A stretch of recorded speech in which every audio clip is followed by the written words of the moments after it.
31, maybe? Which Did you see Flintstone Briar? the grass? Is Yeah. green? I don't know what grass they use. I got to get that seed now. Oh, what are you doing without that? You have all this fill. Are you doing a pool? Yeah. You Yeah. must have a big deep end if you have that many loads. Yes, but it's not that big. You wouldn't think it's that big. Really. We filled it Not for up, that much though. dirt. And let me tell you. Oh, yeah? All set? All right, everybody ready? Yep. Yes? You ready? Yes. Okay, good. All right, good evening, everyone. We're going to call to order the public hearing with regard to the rezoning application for Francis Phase 2 on Owens Road. Lifetime Assistance Incorporated, as well as Rochester's Cornerstone Group, are proposing to rezone 2.59 acres. It's a parcel on Owens Road. It's directly adjoining the existing Francis 1 development. It's to the north of the existing development. It's currently zoned heavy industrial, and they're proposing to rezone it business retail to accommodate a second phase of the multifamily apartments, sort of akin to what's going on with Francis 1. So this evening we have Roger Brandt from Cornerstone, Joanna Davis, you are from? Lifetime Assistance. Oh, you're from Lifetime, okay, excellent. Tim Harris, and you're from? Pastoral, yes, that's right. And is Ernie going to be joining us? No, okay, very good. He probably has his own meeting. Yeah. So, excellent. So, with that, go ahead. Thank you, Roger. Thank you.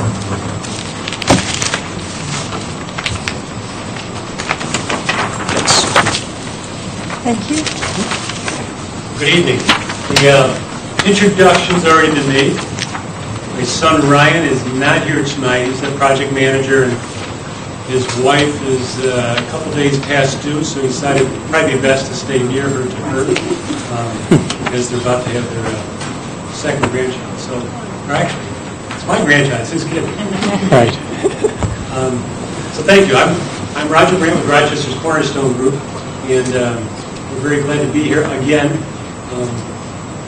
Francis Phase 1, 56 apartments. We just finished meeting with the residents, talking about what improvements they would like to see in the future development, what do they like, what don't they like about the apartments they live in. And as you can imagine, we got an awful lot of positive responses. There's always, well, if the kitchen could be a little bigger, if the windows could be a little smaller, or what have you. So it was good. It was good interaction, and there were probably about 20 people, plus or minus, that were there. So it was great. It was good feedback. We've maintained near 100% occupancy. The only time it's spun over is if we're changing. So we have a very long wait list, and that has led us to, there's land around us. Why not consider a second phase? We've been very well received by the town, the community, the residents. We're very happy the way it's been working.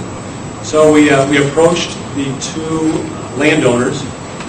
One of the landowners, as you're looking at the picture to the right or to the south, is the same landowner that we purchased the property from for Phase 1.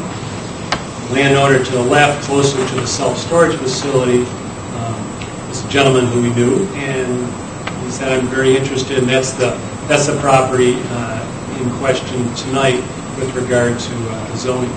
So we have option contracts, so the contracts are under control for a period of time while it allows us to put together the financing and put together the approvals and get to the place where we can have a construction closing and at which time we have purchased the property. What we're planning for this particular development is something very, very similar. We look at the town's master plan and feel that this rezoning going from some heavy industrial to residential, multifamily, I think fits within what the town has talked about for this section of the town. So we feel it's a reasonable request. What we're looking at is to put very similar buildings. There's been 1, 2, and 3 bedroom units in a mixture. On this particular property, there'll be 2 buildings, And then there'd be an additional 4 buildings. Yes, 4 buildings, right, 48 units, 8 units per unit, per building. So there'd be 2 and then 4 on the south side closest to those. Very similar to the first phase, we had lifetime assistance provide support services to some people who are in residence.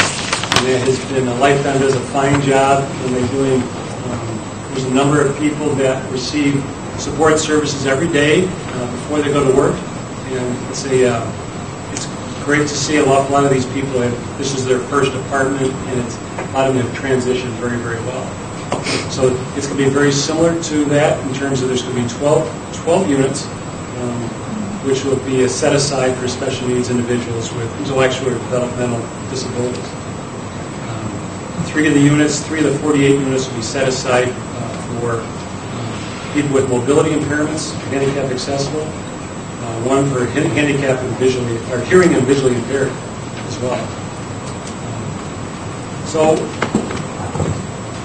like I said, the amenities, the community building will be expanded slightly to accommodate this, but perhaps Tim Harris from Pastoral Associates will talk a little bit more about the engineering or some of the technical nuances of this application.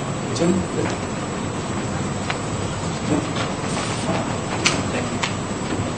Good evening, Tim Harris with Pastoral Associates. As Roger mentioned, we're the civil engineers for the project.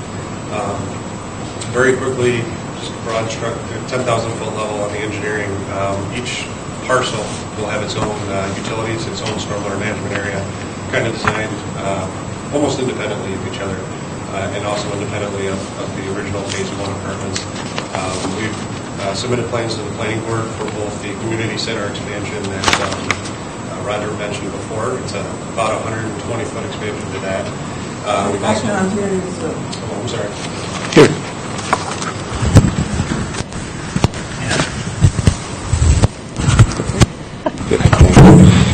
Is that better?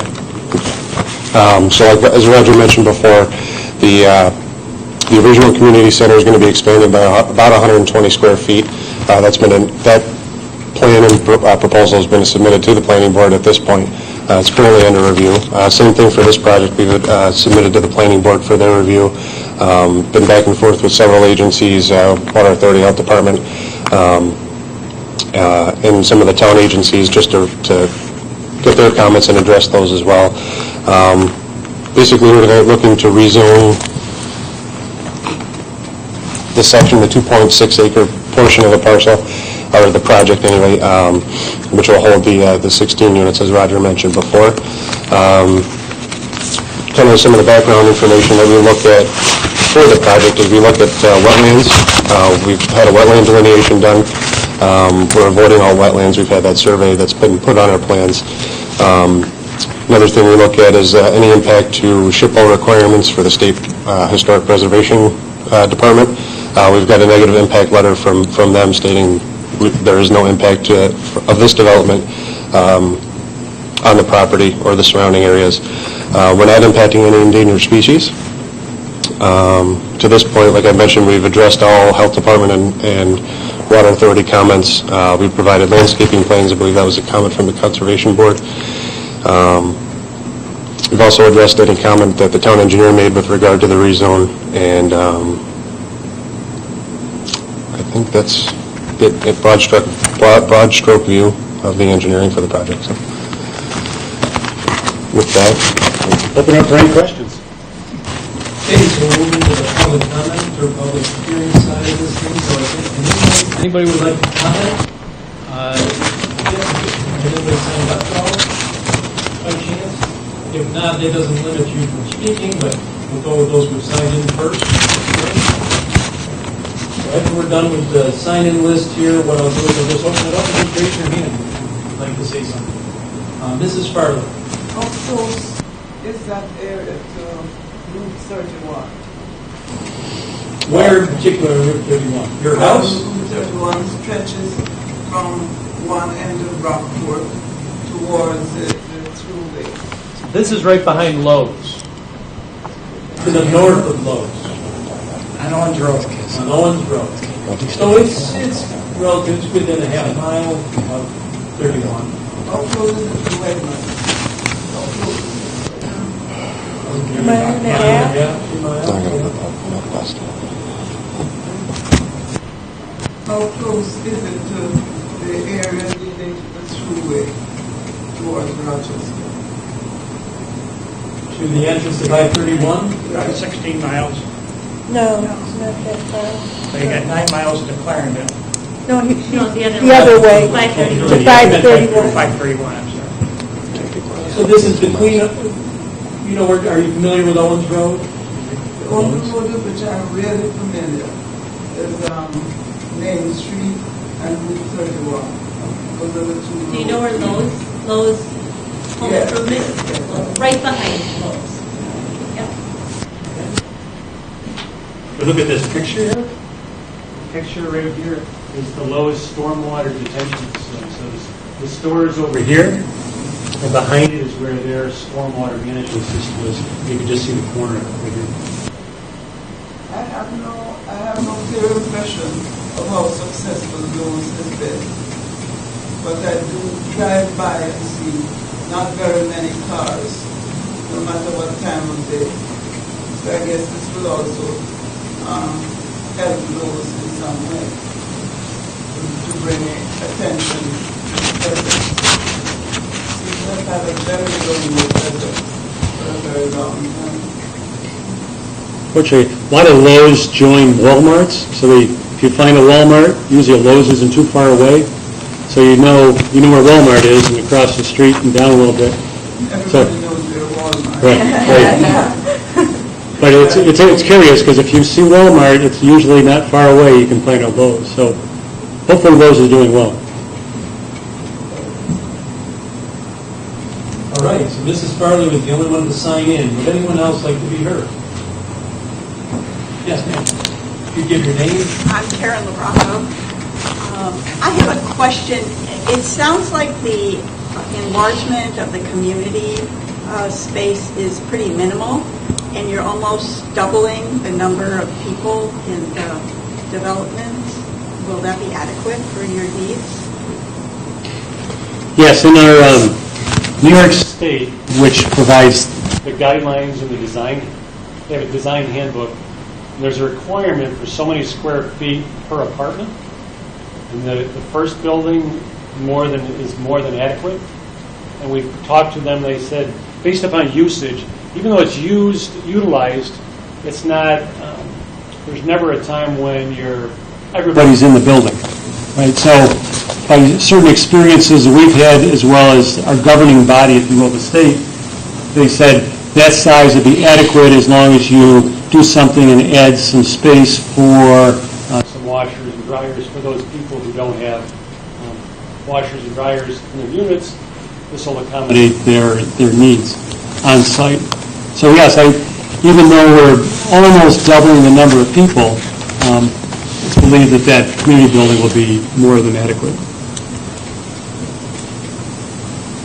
Will any favored space for natural continuity remain after the build of that area? Because Rockford is an enviable place to be because we have large land spaces, forested looking areas, and yet there are enough roads leading to a larger town than ours. Do we take away all of the green space? Or Actually, we don't quite have the big enough picture, but where my chest is up here is all wetlands. So you've got a lot of wetlands here, and then you've got some land. There's a big section of wetlands. And then it wraps around Lowe's and comes back all the way to Route 31, which, see if Tim has something here. No. So anyway, there is still some vacant land. In the future, again, Lowe's is over here. There may be some development down by Lowe's. Like you said, they've had a lonely existence.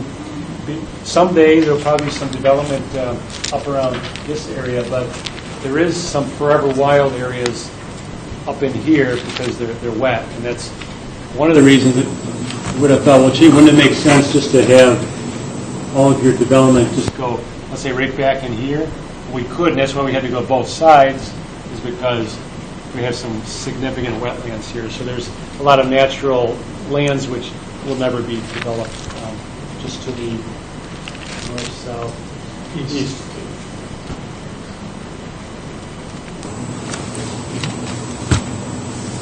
All right, anyone else?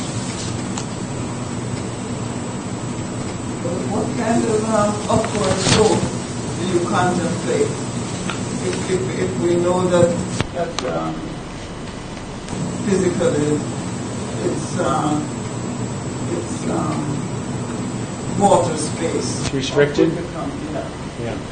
This would, in our minds, this would really maximize the number of units and what we would do on this site. It's not to say that we find, oh, there's still some demand. We would go someplace else working with the town to see where it might be appropriate. But as far as any further development right here on Owens Road for us for the apartments, I think what you see here will be it. It'll be 56 units plus the 48 for a total of 104. Could I ask you another question? Certainly. Is it the need of the population here that commands that sort of effort, or it's going to be a hope for growth, a larger population growth of Rockport? It's interesting because there's a little bit of both, but it's mostly what the need is here. I think the number was very close to 72% of all the residents that first moved into the apartments were from within 3 miles. So it's Brockport, Sweden, and moving a little bit toward Clarkson, maybe. Yeah, probably.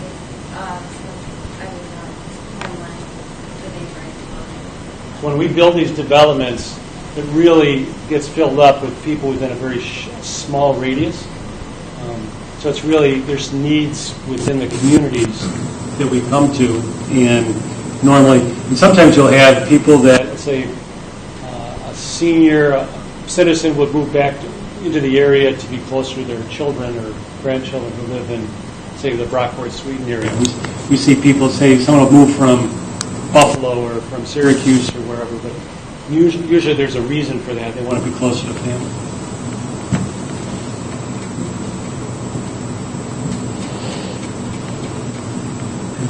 All right, anyone else?